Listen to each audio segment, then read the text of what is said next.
The counselor and my wife tried to convince me that our history and relationship can get past this mistake. Hello everyone, welcome back to my channel Arazone Stories. Today we have a story where this woman tried to correct her mistakes, but later she ended up in hospital. It's a beautiful and complete story with 2 updates. Let's see what really happened. My name is Hector, and I'm 47 years old, Puerto Rican. My ex-wife Debbie and I was married for 26 years. We were together for 30. We have gotten married in our senior year in high school when she got pregnant with our firstborn. I was lucky enough to get a job at UPS right after graduation. We struggled in the beginning. She's from a traditional Irish family, and they hated me at first. But I won them over, especially her father. I made sure she didn't have to work. By the time we were 27 years old, we had 5 kids, 4 girls and a boy. I was just fortunate that the boy came out first. We had our arguments over money, discipline methods, and me complaining about the lack of bedroom activity. I understood. We have 5 children and they can be very exhausting. I tried to help as much as I could, but she was still tired. However, she was my everything. She always kept her body in shape. I try as well, but being a delivery driver for a very long time, I'm what they called skinny fat. I have a muscular chest, arms, legs, but I have a sloppy gut. I got the horseshoe hairline that caused me to shave it off. Yet, Debbie was my everything.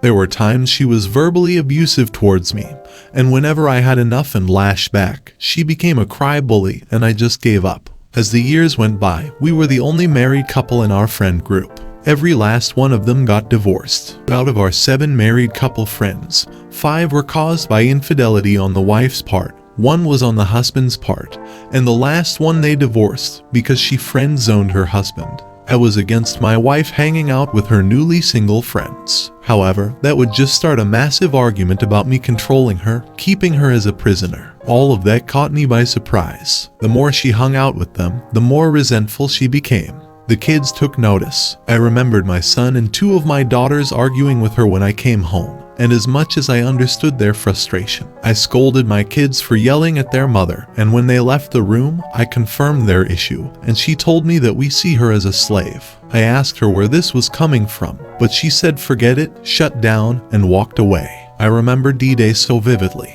Debbie was out with her friends. I was in the kitchen cooking. The kids were watching Train to Busan, and my 3 oldest came to the kitchen. I thought they came to check on the food, but they all had a concerned look. Before I asked what was the issue, my son told me that they think their mother was having an affair. Of course, at first, I didn't believe it. I didn't want to believe it. I yelled at them, and I told them I was going to prove they were wrong. I turned on the Where's My iPhone app and saw that she was at a bar on the outskirts of town.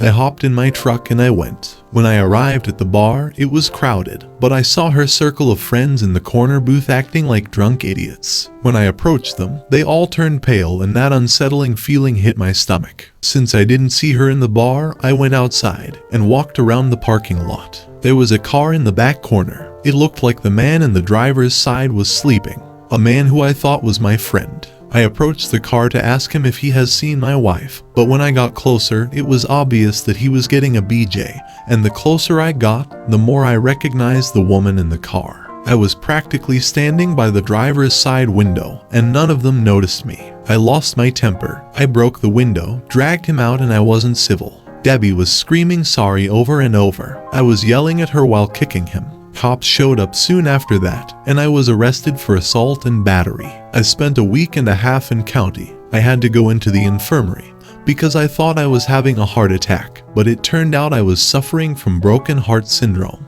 The news of what I did spread like wildfire. Eventually, my father-in-law bailed out. The man was practically in tears when I stepped through those gates. He profusely apologizes to me for his daughter's actions. During the drive home, he told me he spoke to my manager and union rep about the situation, so I can still keep my job. He said that the kids has been staying with him, and Debbie was waiting for me in the house. He said he knows what was going to happen, which was why he brought the truck. He was right. When we got to the house, Debbie ran to me crying and tried to hug me, but shoved her so hard that she fell to the ground. She looked at me with shock. I told her to get her things out of my house and I want a divorce. She tried to fight it, but her father convinced her otherwise. An hour after they left, my mother-in-law came with the kids and I hugged them all for dear life. She apologizes for her daughter's actions as well before leaving.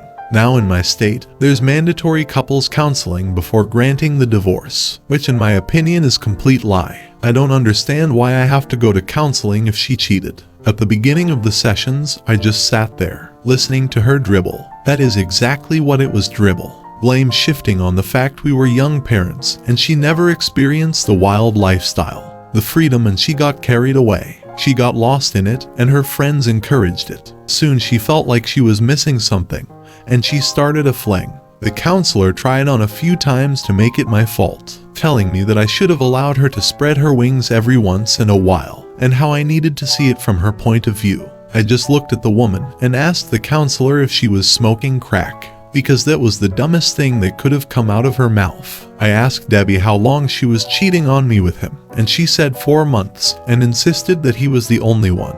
But it was a mistake, and we could get past this because we have history. So I asked her more questions. Who initiated the bedroom activity, you or him?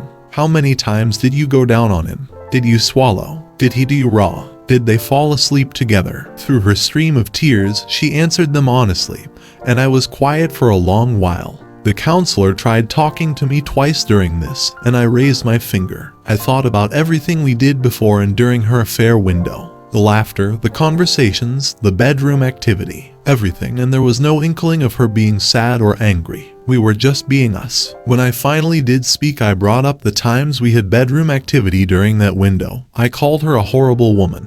The counselor tried to correct me, and I told her to shut up as I continued to call her every name in the book. Eventually, I told her she was tainted in my eyes. Again, the counselor and Debbie tried to convince me that our history and relationship can get past this mistake, and I didn't want to hear it anymore. It was like they didn't care about my feelings on the matter. It was just about forgiving her and what I can do to get over it and apologize to her for making her feel like a servant. So I walked out. This contested divorce has been a long uphill battle for the past 2 years. Debbie is still trying to make things right, still trying to get us back together. I don't know why, because our conversations are strictly about the kids, and when she tried to talk to me about something else, I hang up on her. Family gatherings are consisted of me avoiding her or not showing up at all. Our oldest children refuse to talk to her. I tried to make them spend time with their mom, but they refuse, and I have chosen to respect that. My in-laws are at my house weekly,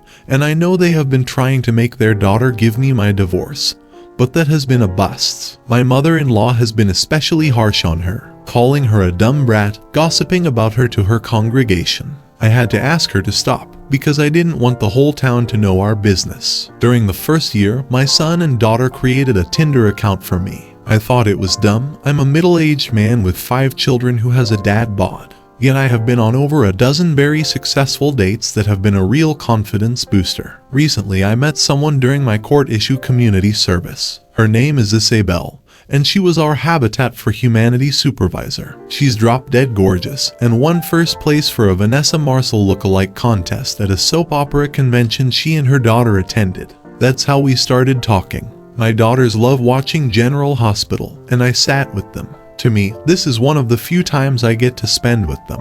I introduced her to kids 6 months in, and they instantly took a shine to her. To make things really awkward, my son and her daughter appear to really like each other. However, Debbie is not letting go. She actually told our youngest 2 children that eventually we will get back together. I had to tell her to stop telling them this. Her father is trying to make her go see a therapist, but I just want this over already. I don't regret my years with Debbie. I have 5 wonderful kids with her. I man up and build a life for her. My only regret is that she ruined 26 years together on a fling. I regret that she thought she had me in a way that I was just going to let it slide and take her back. However, I do hate her. When I run into her old group of friends around town, I openly call them some names, and homewreckers instead of their names. That love and respect that I had for her disappeared when I caught her in that car. She will always be the mother of my children and nothing else. I just hope that she can come to terms with that. I'm tired, sitting in the hospital on my 3rd can of bang, waiting for my ex to be transferred into a mental hospital. My daughters are home. Isabel is sleeping beside me, and she hasn't left my side. My son has been with his mother after she left the surgery. His girlfriend, Isabel's daughter, has been by his side as well. Last weekend was the start of this nightmare. The week prior was the lead up to my in-laws' 55th wedding anniversary, and they asked me to bring Isabel. Since we made it official, they have kindly asked me not to bring her to functions to avoid tension, and I obliged. This time they asked if she could come. For the past month, my ex has been a bit erratic. She had several physical altercations with her old friends. One of them got a broken nose, one had a busted lip, and the last one was shoved out of a Circle K. Each time the police were called, and considering how small our county was, they just took her to her parents' house. I tried telling my in-laws that she should be taken to the hospital for evaluation. It even blew up into a shouting match. But in the end, I concede. I should have fought harder. On Saturday, we all showed up at my in-laws' anniversary party, and to me, Debbie appeared off. I pulled her to the side, and it was the first time I had actually spoken to her. I asked her if she was alright, and she faked a smile, trying to tell me that she was okay. But I called her out on it and she cried a little. She told me how sorry she was. She told me that she couldn't understand why she didn't tell her old friends to back off, or why she gave in to the peer pressure. She told me that she destroyed our family, and seeing how I am with Isabel only made her miss me more, and wished she appreciated what she had.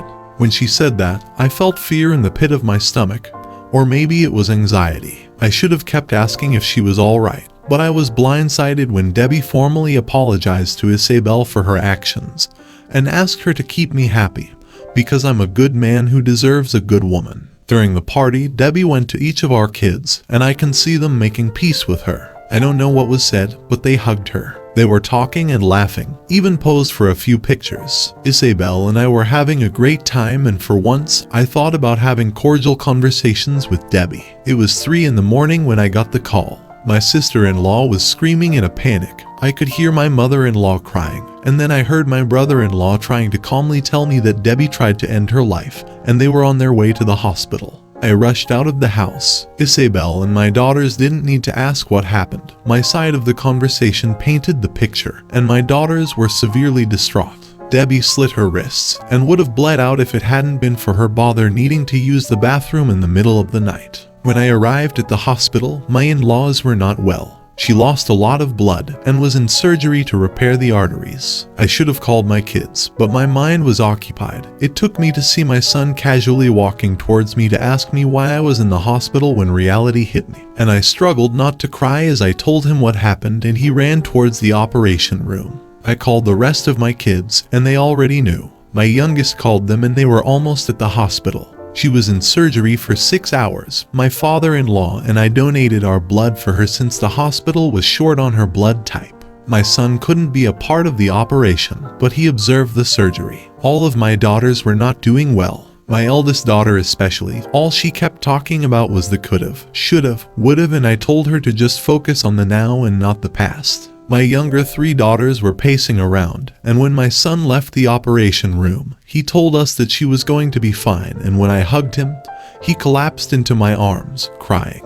I wanted to cry as well, but I had to be strong for them. Late Sunday, my mother-in-law found the notes. She wrote one for each of the kids, and a thick one for me. In my envelope were the signed divorce papers and an 8-page letter of apology. The letter just reinforced that she was never unhappy about our marriage. She just gave in to the peer pressure, and how she called it brainwashed, that she was a servant by her so-called friends. She stated that she was so sorry for how she treated me, the kids, and for having that affair. I'm paraphrasing it. Thought. When Debbie woke up, at first she refused to talk. She would just stare out the window. For 2 days it was like that. I needed a distraction. Then she slowly began acknowledging everyone, but she was distant, almost as if she was disappointed that she was still alive. As the days passed, she didn't get better, although she was more conversational. Debbie asked to speak to Isabel alone. When she came out, she told me that Debbie asked her if she loves me, because she could see that I love her. Isabel told her that she did love me, told her that I was the first man she had been with since her husband died 15 years ago in Afghanistan. She asked me if Debbie was right. Did I love her, and I acknowledge it. This made her happy. Debbie is going to be in a mental hospital for observation.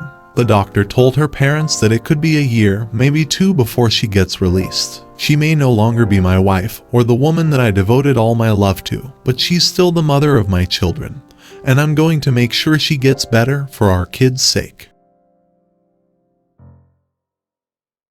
My son is engaged. All of my daughters are helping his fiancée plan the wedding, and Isabel is pregnant, which surprised all of us because she thought it was menopause. My ex-wife is still in the hospital, not doing well, and I'm here trying not to lose my mind. His story makes me happy. He is a stern man who doesn't take excuse from other people. He stood his ground and even stepped up to that therapist. Like seriously, she is trying to justify her cheating by saying she couldn't spread her wings. I am glad he didn't waste his time giving second chances and reconciliation, because those hardly ever work. I hope Debbie learns her lesson from this. My wife and I have been married over 20 years and 4 kids. Last year we filed for divorce, which has not been finalized. There was not infidelity on either side that I am aware of. I was ordered to move out of the house in April and did so. Before moving out, we were already staying in different rooms and only speaking to argue or yell at each other. It was not healthy. We lived like this and remained in the same house together for roughly 3 months after filing. Once separated, we did not speak except about the kids or me asking her to consider reconciling, which she refused. I started hanging out with friends and going out more. Recently, we started talking and she advised that she did not want to divorce and wanted to work on our marriage. I begged her to work on our marriage for almost a year before we decided to divorce, and she refused. While we were living apart, we barely talked, but at one point I asked her if this was what she wanted, and at the time said yes. She accused me of having a girlfriend based on social media pics she saw on nights I went out with friends. Nothing was inappropriate. It was simply her seeing photos and women being in the photos or at bars, etc. As we began to talk, she advised that she thought I had a girlfriend and was actively dating while we were separated. She advised me that BC of that she was seeing someone she met, and they were dating for a few weeks and they had bedroom activity. This was going on at the time I asked her if she was sure she wanted to be divorced. She said she told me about this relationship to be honest. I asked her why they broke up, and she said it was mutual and that they were not compatible, and also because of his kinks and he wanted her to do some things she was not comfortable with physically. She said they had broken up for a few months before we started talking. She came over to discuss kids and we started talking and she wants to reconcile now. I am torn between putting family back together and also making sure she is now wanting to reconcile, because she wants to be with me and not because she realizes she cannot afford the lifestyle she wants, or because this other guy does not want to be with her. She swears she wants to be with me and is apologetic about sleeping with the other guy. She says she met him after we were not living together and that she started to develop some feelings, but no longer has any feelings for him, does not have any contact with him and lost his contact info, and that she no longer has any feelings for him, and that he does not mean anything to her. I believe her, but am struggling because I used to look at her differently, but now I do not see her the same. I want to make sure if we get back together, we are not in the same place we were a year ago, and also that she wants to be with me for me and not because of money or the lifestyle I can provide, and also not because this dude dumped her, or because she can't have him. She says she does not want him, but was reluctant to give me his personal details other than telling me of the relationship, although she finally did. She said because he doesn't matter, and she wants us to move forward. From what I can tell, he is the type who preys on women going through a divorce. I am trying to decide whether to reconcile or complete the divorce process, and the hardest part is I frequently wonder about the details as what they did and cannot stop picturing the details of their bedroom activity in my head, and it is driving me crazy. He is her plan B. She really doesn't want him. She wants what he can provide for her. Why do he want to go back to the misery that he was living for so long? He will never be able to trust her again. Every time she is late coming home, or is staying late at work, going away for the weekend with her girlfriends, visiting friends and family overnight, always on her phone or iPad, he will automatically think that she has something going on. She is not the woman that he married.